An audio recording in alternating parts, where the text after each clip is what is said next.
Usai sidang, kuasa hukum keluarga Brigadir J, Kamarudin Simanjuntak dan Tante Rohani Simanjuntak menjumpai awak media untuk memberikan pernyataan atas hasil sidang tadi. Demikian teman-teman cuplikannya.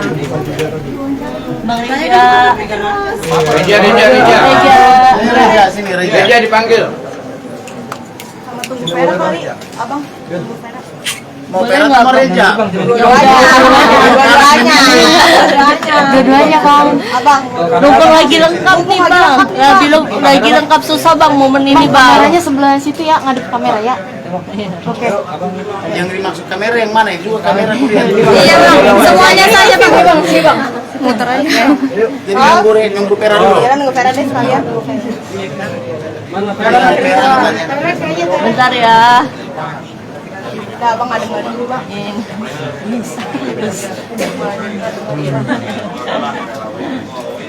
Tisu abang nggak punya tisu gua mau ringat lagi. Jadi kelihatan kan? Tisu buat abang nih buat Inang juga. Aduh. Udah tadi ya. Aduh Mak. Vera lagi keluar. Vera kamar. Ada. Lagi ngantri dia. Coba pintunya jangan ditutup. Enggak, dia lagi ngantri. Oh masih ngantri. Coba ada Feran, ada yang kepanasan? Enggak, ini aja ini kita mah nggak apa-apa. Ini. Atau perak nyusul? Iya boleh. Iya boleh. Nyusul ya. Oke. Mulai aja wawancaranya, silakan. Abang tadi seperti apa Bang mempertemukan keluarga Brigadir J dengan Ferdy Sambo dan Ibu Pece? Tidak ada pertemuan. Jadi ini terkesan perang antar keluarga.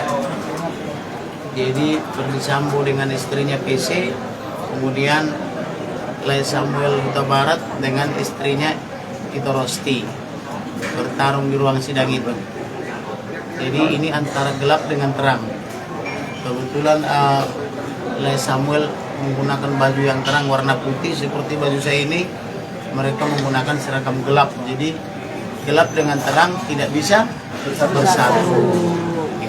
Jadi peperangan antara kegelapan dengan terang. Kalau apa itu ibu kita Kartini mengatakan habis gelap terbit terang. Itu diambil. Kartini mengatakan habis gelap terbit terang. Itu diambil dari kitab Mazmur. Jadi habis gelap terbit terang itu ada tertulis di kitab Mazmur karena R.A. Kartini itu dulu sekolahnya di sekolah Belanda. Jadi sudah biasa membaca kitab Mazmur gitu. Jadi tadi di persidangan itu juga begitu. Peperangan antara gelap dengan terang. Nah, pertanyaan apa lagi kira-kira? Dalam keadaan sekarang ini, apakah Bapak Kamarudin sendiri dalam keadaan sehat? Sehat, saya selalu sehat dalam penyertaan Elohim. Saksi-saksinya. Saksi-saksi juga sehat semua. Yang menarik tadi, saya membawa satu koper bukti. Iya. Itu ada bukti sendalnya berdarah-darah. Di menit 15:49 kan dia pakai sepatu, kemudian menjadi pakai sendal. Tetapi ada sedikit kekonyolan dibikin oleh majelis hakim. Oh, waktu dia mati nggak pakai sendal katanya, karena hanya foto ketika terlentang itu kan bukti-buktinya kan sudah dicuci oleh mereka. Nah, belum lagi nanti kalau dikasih tunjuk fotonya lagi di apa itu, lagi diotopsi kan tentu telanjang. Wah, waktu diotopsi nggak pakai baju, gitu loh mereka sama seperti itu. Jadi perlu bijaksana memahami permasalahan. Saya kan mengatakan bahwa sejak awal penyidik kepolisian Pidum Polri berpihak kepada Ferdy Sambo. Jadi apapun yang kita tanya, barang bukti mana, sepatunya mana, kaos kaki, baju semuanya di mana, mereka kan nggak mau jawab. Ternyata berdasarkan laporan intelijen sudah dikirim ke Sungai Bahar. Sebagian itu sepatu dan sendal. Saya tanya kepada Ito Rohani, Sangga dan siapa namanya Yuni, apakah sudah terima belum? Dia bilang belum. Begitu saya lapor baru nyampe. Oh udah nyampe, tapi sebagian ada yang belum dikirim. Sampai sekarang kan handphonenya kan raib, 3 handphone dengan 4 nomor. Demikian juga misalnya laptopnya merek Asus, sampai sekarang kan nggak nomor. Uangnya juga dicuri pasca dia meninggal, juga belum dibicarakan dalam apa namanya, dalam surat dakwaan. Andai kan jaksanya sama penyidiknya bicarakan itu semua, saya yakin hakimnya langsung jatuhin hukuman mati. bagaimana dong sejahat ini, kegelapan ini, udah membunuh, mencuri, menghilangkan barang bukti kan begitu. Jadi untung penyidiknya maupun jaksanya belum mengemas semua secara lengkap peristiwa perbuatan tindak pidana itu. Kalau enggak bisa geram itu hakimnya langsung, oh vonis hukuman mati aja lah, jahat banget sih, lebih jahat dari setan kan gitu. Kata tadi juga sempat Ibu Brigadir J menangis di hadapan Ferdi Sambo dan menyuruh membuka masker. Sama ya, namanya almarhum. Iya, Bang. Kami tadi nggak dengar suara itu seberapa dengar ya karena audionya tidak ada. Kami tidak bisa di ruangan itu, di ruangan sidang. Tapi informasinya diminta dibuka gitu ya. Iya. Tapi gimana nih mungkin dari keluarga sekarang sudah dipertemukan langsung sendiri, ada keluarganya sih bisa melihat langsung gitu ya. Kami merasa puas bertemu langsung dengan pelaku pembunuhan berencana ini. Kami merasa puas. Selama ini kan Dan langsung dengan otaknya bilang. langsung seandainya kami bisa berbicara langsung dengan orang itu mungkin tambah puas lagi. Mau ngomong apa sih Inang emang ya? Ada. Kalau Inang tambah puas lagi. mau ngomong apa sih Inang emang ya?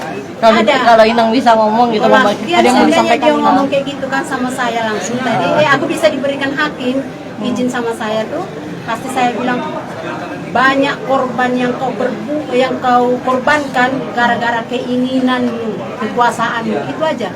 Bukan gara-gara berakhirnya, bukan? Semuanya banyak korban, ajudannya korban, kepolisian semua korban dan anak-anak mereka terlantar semua gara-gara si PC dan si Sambo. Pak Komarudin mau tanya lagi, ketika Pak Sambo itu belum ditetapkan, belum diberhentikan secara tidak dengan hormat, itu kan Pak Komarudin ini susah sekali mengambil atau menggali banyak bukti. Namun Itu bukti semua tuh satu koper tadi tuh. ketika beliau sudah diberhentikan tidak dengan secara hormat, apakah Bapak meyakinkan bahwa nanti akan mendapatkan bukti-bukti sesuai dengan harapan Bapak sendiri? Buktinya semua udah satu koper lebih saya bawa tadi itu. Cuman kalau ditanya siapa saja yang memberikan bukti ini, saya bilang sampai kiamat tidak akan saya berikan karena itu komitmen intelijen, tidak boleh membuka narasumber. Tapi kalau dia mau lihat buktinya, saya bawa semua tadi. Akhirnya kan tidak memberi kesempatan supaya saya perlihatkan semua, kan saya bawa satu koper besar. Mulai dari barang bukti itu maksudnya surat kan gitu ya.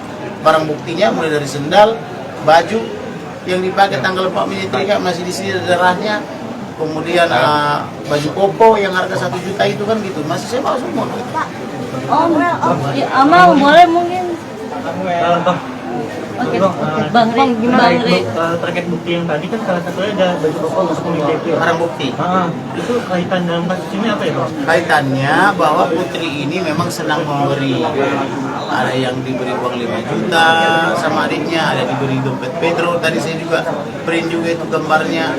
Ada diberi tas, dijanjikan diurus kepindahannya.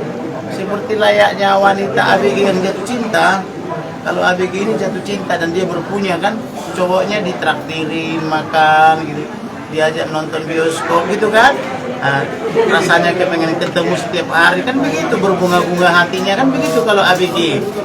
Nah, ibaratnya puber pertama, mungkin ini dia lagi puber ketiga atau keempat, kita kan nggak tahu karena sudah nenek-nenek kan gitu.